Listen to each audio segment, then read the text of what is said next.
Hello and welcome to this edition of Interview. I'm April Jones, and on today's show we're going to talk about residents can help by tossing these in a bin located in the senior center. Welcome back. If you're interested in getting a behind-the-scenes look at the criminal justice system and what police do in the community, Meridian Township's 17th Annual Citizens Police Academy may be for you. And while Memorial Day is a time to honor the fallen soldiers who fought for our nation, here at Glendale Cemetery, other flags, such as the Michigan flag right behind me, are set out to represent the fallen police and firemen who protect the community. Whether you're walking on one of Meridian Township's trails or hanging out with friends at a bonfire, you're likely to be spending more time outside during the summer months. Not only can people attend sessions at the BEA, they can also cross the street and take a look at the latest technology, such as the Skybox camera.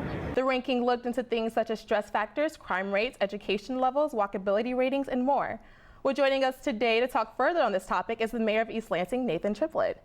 And while getting out of your vehicle may seem like a normal experience for most, for those who are handicapped and have to use a van like this and a lift, getting out in severe weather conditions can be very dangerous. Hello and welcome to Meridian News Now. I'm April Jones. Thanks for joining us. Meridian Township's new Central Fire Station continues to take shape. We have the latest on the process. Well, that's all the time we have for this edition of Interview. You can follow us on Facebook or Twitter at HomeTV using the hashtag Interview, and of course, HomeTV.net. I'm April Jones. Thanks for watching. Every 67 seconds, someone in the United States develops Alzheimer's. It's a disease that's affecting many, many people and many families, and it's stealing our memories and it's stealing our people from us. So we're hoping to start finding some wins for the Alzheimer's Association. Alzheimer's disease is the sixth leading cause of death in the United States. And there is no cure for it. We don't have a survivor walk like cancer would. And more than 5 million Americans are living with it. I remember the confusion when my grandmother got sick and nobody knew what to do. Nobody knew it was a disease. Everybody thought she was just getting old and losing it and doing it to spite everybody. The Walk to End Alzheimer's is an annual affair and the largest event to raise awareness and funds. Who's ready to put a stop to this devastating disease? This year, the event took place at the state capitol and brought in over 1,000 participants who joined together in a walk to help find a cure. And we come out here for our grandma. She's pretty wonderful, and so we wanted to support her in every way possible. Participants of all ages and abilities walked and were able to raise. We've already hit our goal of $150,000. Very excited about that. The funds going to fight against the aging disease. When you stand in Capitol Lawn and there's 1,000 people by you, it's a great feeling to know you're not alone. If you or a loved one have been affected with Alzheimer's or any related dementia, you are not alone. The Alzheimer's Association is the leading resource for education, information, referral, and support to millions affected with this disease. For more information, you can visit alz.org. In Lansing, I'm April Jones, Home TV. Every year, thousands of families nationwide make the decision on whether or not to get their child vaccinated. People sort of underestimate the importance of getting the vaccines. James Burlett, a medical doctor at McLean Ready Care, says vaccinations are known to be one of the main components of keeping communities healthy. If you were to go back 2 or 3 generations and talk to your grandparents or your great-grandparents, they would line up down the street to get the vaccines. But as fewer outbreaks of diseases occurred, There are pockets in our communities where folks do not vaccinate, and that's our concern.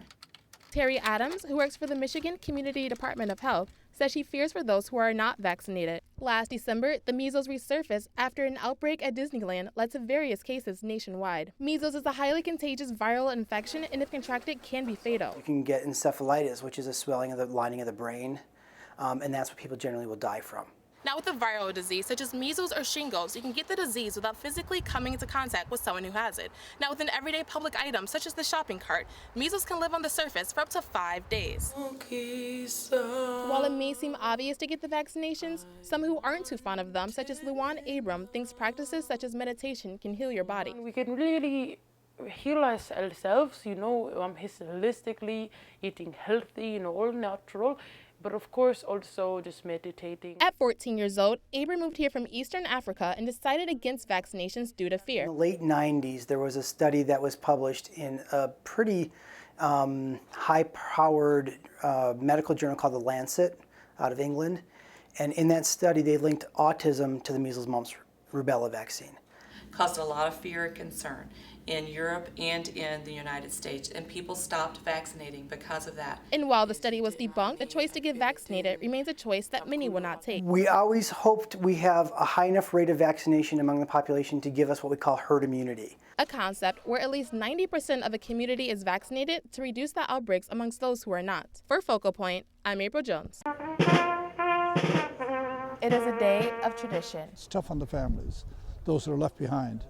They're the ones with the memories. said Terry Carroll, who did a tour in the United States Air Force during the Cold War. Having relatives who passed on and friends who passed away in the military, it gives a feeling for service sacrifice. Since 1868, Memorial Day is a day celebrated nationwide to remember the fallen soldiers who risked their lives for the freedoms of the United States citizens. Because you're in risky situations, there's an opportunity to lose your life, and most of them did that freely, and we honor that today. And while Meridian Township has only put this event on for 2 decades, the turnout continually increases. We now have the largest crowds that I'm aware of that we've ever had. With the sound of the bagpipe, a few young color guards, music, and an unforgettable speech, people remember the loved ones they've lost. Well, the hardest part is remembering good friends who we've lost, names that are on the Vietnam War wall for me.